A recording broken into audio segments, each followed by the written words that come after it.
Après 3 mois de silence, voici ce que l'Esprit m'a enseigné. Il me dit de partager ça avec toi, oui, toi qui m'écoutes.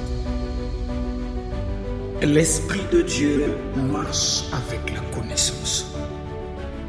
Crois-moi, tu peux avoir le Saint-Esprit, mais aussi demeurer pauvre. Tu peux avoir le Saint-Esprit et aussi, laisse-moi te dire, vivre avec une sorcière sans pourtant voir la puissance de Dieu.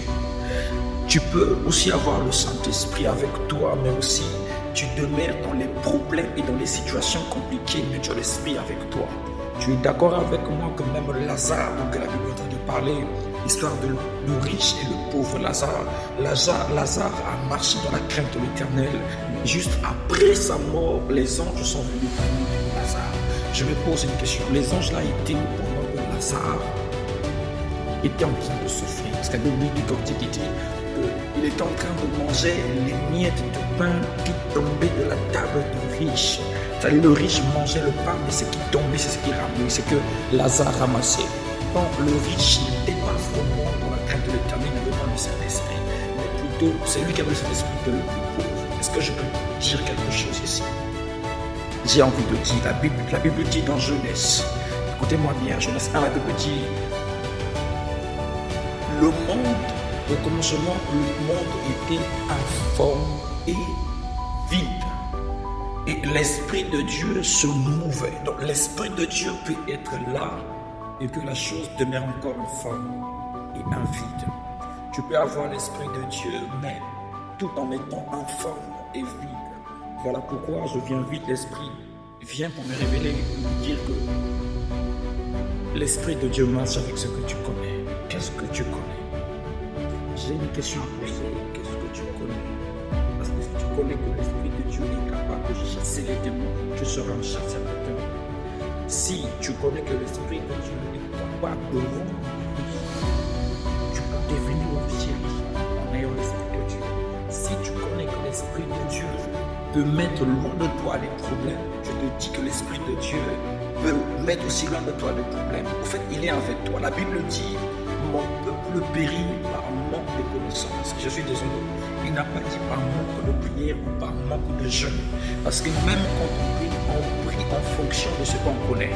Tu pries parce que tu sais qu'en priant, Dieu va t'exaucer.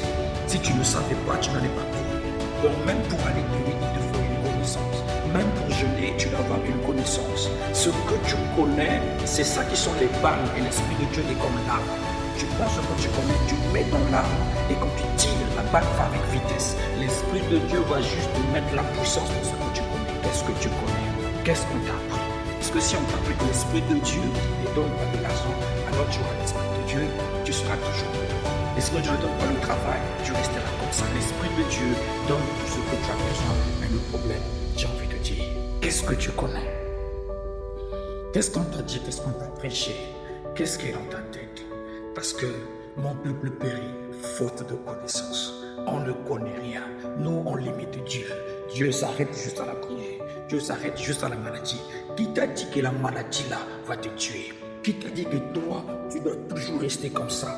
Qui t'a dit que les hôtels de ta famille ne peuvent pas être renversés? Qui t'a dit que cette loi de la famille doit rester comme ça? Qui t'a dit que toi aussi, tu dois échouer comme tout le monde dans la famille? Qui t'a dit que le fait de naître dans cette famille-là fait de toi une victime et tu mourras comme ça? Je te dis que c'est faux. L'Esprit de Dieu peut tout changer, mais tout dépend de ce que tu connais. Tout dépend de ce que tu as comme potentiel. L'Esprit de Dieu est en toi. Il est en toi. Il vit en toi.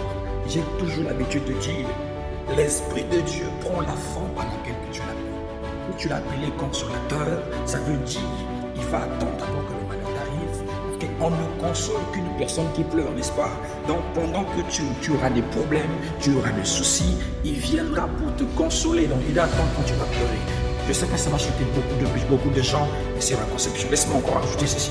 Si tu l'appelles comme un libérateur, ça veut dire quand on va t'arrêter, quand on voit, on va peut-être te prendre quelque part, on va te prendre en otage. C'est là qu'il viendra pour te libérer. Mais si tu l'appelles un défenseur, ça veut dire avant que le mal arrive, il viendra pour te défendre. Je veux que tu puisses faire connaissance. À chaque fois que tu appelles le Saint-Esprit, appelle-le comme défenseur, afin que, avant que le mal arrive, avant que les Français puissent avant que ce qu'ils ont prévu là-bas, de l'esprit de défense. Moi, je l'appelle mon défenseur. Je ne sais pas comment tu l'appelles toi, mais tout dépend de ce que tu connais. Tu sais comment j'ai su qui c'est le défenseur? Parce que je sais qu'un défenseur vient défendre avant que les choses arrivent, n'est-ce pas? Donc, quand ils vont prendre de faire de projets contre moi, l'Esprit de Dieu viendra pour me défendre. Je prie pour toi aujourd'hui. Et le Saint-Esprit devient ton défenseur.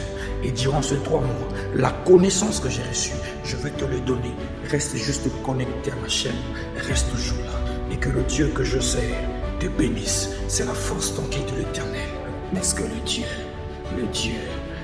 qui ne change jamais, laisse que ce Dieu-là puisse changer ta vie au nom de Jésus-Christ. Amen.